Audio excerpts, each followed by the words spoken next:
A ver. Hablemos hoy de Aristóteles. Y cuando hablo de Aristóteles, evidentemente nos vamos a ir muy atrás en el tiempo. Y para ser más específicos, hablemos de la metafísica de Aristóteles. En cuanto a la obra metafísica de Aristóteles, es una obra que influyó muchísimo. Por así decirlo, Aristóteles es un poquito como que para entender su obra tenés que leer otras obras, entre ellas, por ejemplo, las categorías o la física, que son textos claves y profundizan más en lo que va a decir en la metafísica. Pero no nos vamos a enrollar más en esto y vamos a ir directamente con esta obra. No vamos a ver todos los libros, ni vamos a ver todos los capítulos, sino capítulos importantes y libros importantes para explicar lo que es, como tal, la metafísica.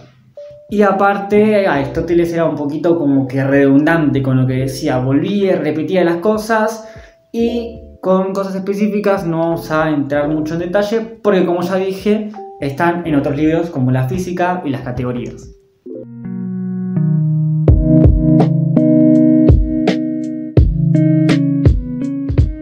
Bien, comencemos con el comienzo, valga la redundancia, y Aristóteles comienza su libro y su escrito con nada más y nada menos que la frase: todos los hombres desean por naturaleza saber. Y acá, por así decirlo, va a ser como una tier list o un top de conocimientos, comenzando por los conocimientos peores y terminando con los mejores, yendo de las sensaciones como la peor, siguiendo por las experiencias y terminando con el arte y la ciencia. Y vos dirás, ¿para qué va a exponer estas tres cosas? O sea, en cuanto al conocimiento y en cuanto a su frase inicial, está bien. Pero va a hablar de la sabiduría y va a decir que la llamada sabiduría versa sobre las primeras causas y sobre los principios. Y va a explicar que el experto nos parece más sabio que los que tienen una sensación cualquiera y el poseedor del arte más sabio que los expertos y el jefe de una obra más que un simple operario y los conocimientos teóricos más que los prácticos. Entonces vamos a hacer como una sub-tier list o un sub-top de ciencias. En la parte más baja va a decir que están las ciencias orientadas a las prácticas para satisfacer necesidades. Por arriba de las prácticas orientadas a la necesidad están las prácticas orientadas al placer. Y por último, las más altas, están las ciencias teoréticas o teóricas. Y va a decir que la sabiduría, esta ciencia de la que estamos hablando, es una ciencia teorética. Entre ellas es la que tiene mayor rango de todas. ¿Qué características exactas tiene la sabiduría? Y sobre todo, ¿de qué causas y de qué principios es ciencia la sabiduría? Es una ciencia exacta, porque se ocupa más directamente de los primeros principios. Es la más capaz de enseñar. Versa sobre lo más sensible, es decir, lo más digno. Y lo más digno son los primeros principios y las primeras causas. Ciencia es sabiduría por sí misma, saber por saber. Y al ser la más digna de aprecio, habla de divinidad. Entonces, principalmente esta ciencia va a tener a Dios y todo aquello que verse sobre lo divino. Y a ver, todas las ciencias van a ser más necesarias que esta. Sin embargo, esta ciencia es mejor. Por lo tanto, la sabiduría es un conocimiento de lo máximamente universal, de las causas y principios primeros, y de la divinidad.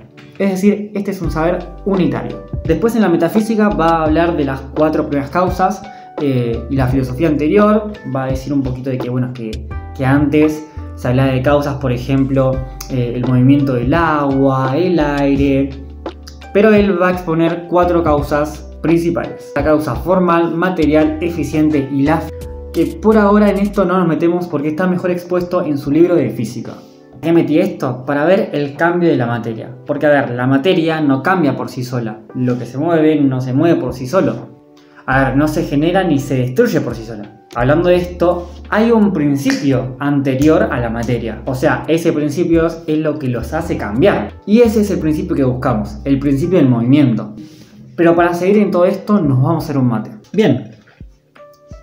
Entonces, Aristóteles va a comenzar a hablar de algo particular, que es aquello que es. Él va a referirse a aquello que es como nada más y nada menos que el ser. Y en la metafísica nos metemos en el estudio del ser. Va también un poquito a explicitar un poquito más lo que sería la ciencia de la sabiduría, que se comienza a desvelar como la filosofía. Justamente Aristóteles se refiere en la ciencia de la sabiduría a la filosofía. Y acá vienen muchas flores y elogios hacia los filósofos, como que tienen que estudiarlo universalmente claro, el estudio de los axiomas, por ejemplo, que un axioma es una proposición tan clara y evidente que no admite refutación. Se tiene que dedicar a la investigación de la sustancia y los accidentes.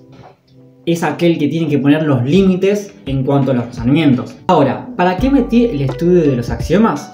Muy sencillo. Vamos a ver cuál es el principio más firme de todos. Este principio es autoevidente, no puede ser hipotético, y este principio es tan sencillo como decir: es imposible que lo mismo se dé y no se dé en lo mismo a la vez y en el mismo sentido, ya que es imposible que los contrarios se den a la vez al mismo tiempo. Es decir, yo no puedo estar tomando mate y no estando tomando mate al mismo tiempo, en pocas palabras. Entonces, va a decir que al filósofo le toca estudiar estos axiomas y va a diferenciar lo que es la metafísica de la física. Va a decir que la metafísica es el estudio que se encarga de lo indeterminado. La ciencia primera, la filosofía, investiga los seres independientemente e inmóviles, por ejemplo, las causas. Y la física es el estudio de los objetos determinados. Se ocupa de los seres que están inseparables de la materia. Sin embargo, esto lo salteamos un poquito y nos vamos a el ser primero. Va a decir que el ser tiene varias aceptaciones. Se encuentra tanto en lo esencial como en lo accidental.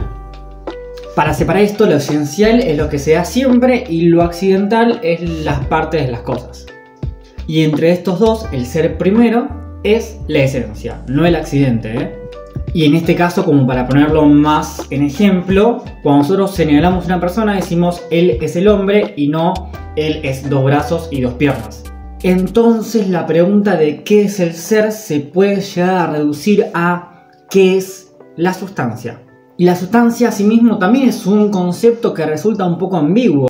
Tenemos algunas cosas que parecieran ser anteriores al cuerpo, el cual es la sustancia, como la línea, la superficie, entre otros. Platón ya aceptaba como seres a las ideas o a los números matemáticos. Va a decir que en cuanto al ser, a la sustancia, al origen, al principio, necesitamos una existencia eterna. Porque a ver, en su libro de física va a hablar del movimiento, va a hablar de la creación de la sustancia, que no se puede generar de la nada, justamente como dijimos antes, y va a proponer una existencia eterna. Va a decir que el movimiento y el tiempo deben ser eternos, porque de otra manera ninguno de los seres podría existir. Estos seres inmortales tienen que tener una sustancia inmaterial y además tienen que estar en acto, no en potencia, ya que el acto es anterior a la potencia. La potencia representa la posibilidad de que una cosa pueda ser y no pueda ser. Por lo tanto, la anterioridad debe estar en el acto. Y acá, en cuanto a esta existencia eterna, esta necesidad de una existencia anterior a la sustancia, anterior al ser, propone a Dios como primer motor. Y ojo, lo propone nada más en la metafísica.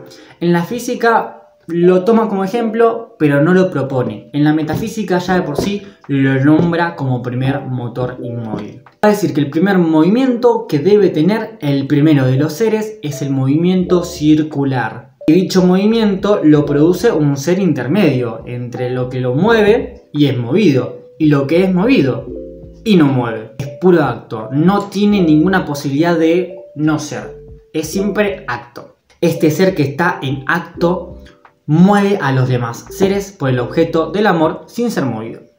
Además de eso, este ser es necesario y por eso representa el bien. Finalmente, Dios es el primer motor y mueve a los demás sin ser movidos. Y vos dirás, se fue del ser a el primer motor inmóvil. ¿Para qué? Como vieron al principio, Aristóteles planteaba una ciencia que estudie las primeras causas y los primeros principios. Y hablaba un poquito de qué es la más digna porque versa sobre la divinidad. Bueno, en este momento Aristóteles se justificó por qué se versa sobre la divinidad, ya que la divinidad, es decir, Dios, es el primer principio y la primera causa. Una causa incausada, que siempre está en acto y no en potencia. Te recomiendo que lo sigas leyendo en la metafísica, veas este video como introductorio y después lo veas, lo leas y entiendas los conceptos vos por vos mismo, sin que sea esto completamente el resumen de tu parcial o de lo que vayas a pensar. Espero que te haya gustado y si fue así, le puedes dar un like, comentar o suscribirte. Nos vemos en el próximo video y chao.